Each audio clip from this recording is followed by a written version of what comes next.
Hey guys, what's up? It's Javi. Look, I decided to instead of write you a weekly email, I think it's more personal if I send you an actual video of my emails and I'd update you on the market that way. I feel like it's more personal and we can get to know each other, or you get to know me a little bit more. And if you already know me, you get to see my face, which is pretty sweet. I hope. I don't think I'm too bad. But anyways, this week we're actually going to talk about the mortgage rates for October 2023. Um, and some hacks for you to get a better rate, because let's be honest, the rates are really bad right now. And I hope the background seems themed to October, because the way I'm looking at it, it seems kind of like that way. It's the best one I found, but I'll find better backgrounds. But the rates for right now for a 30-year fixed rate is 7.93 to 7.95, 20-year fixed 7.8 to 7.82, and 15-year fixed 7.08 to 7.13. Now, the reason I tell you this is because these are the average rates. My lenders obviously do a much better job than these, but I like to give you the average. This is the national average. Now, some tips you guys can do to lower your rates, because let's be honest, the rates are what's killing your purchase power right now. Back in the 2021, the rates were super low, 3.5, even 2.8 at some time. But you want to negotiate with your lender. Sometimes you can negotiate with lenders. Sometimes lenders can have some leeway with the company, and you can negotiate the rates down to make sure you secure the best deal available. You can learn how to navigate the system actually by negotiating it, and you can chat with me and just see what can happen. Um, Improving your credit score.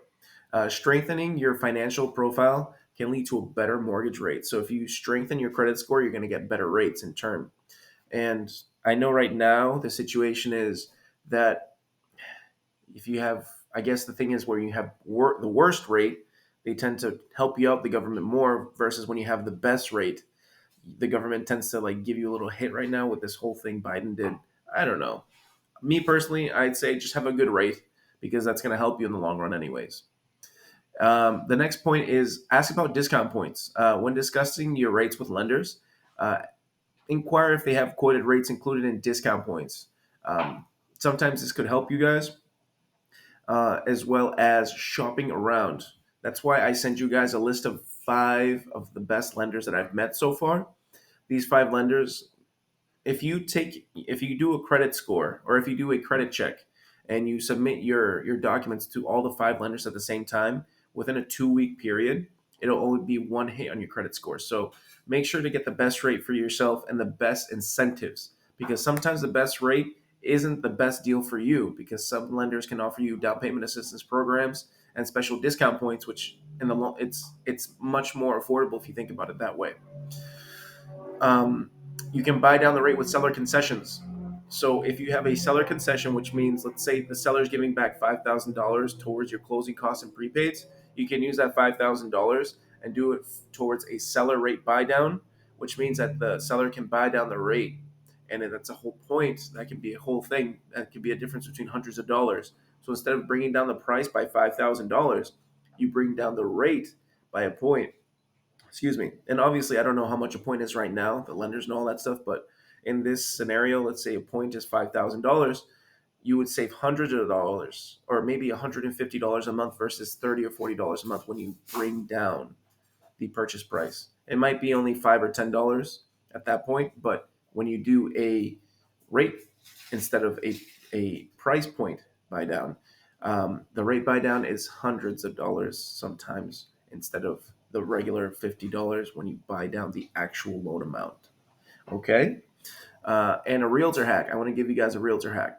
So if you are a first time home buyer, use access to down payment assistance. Okay?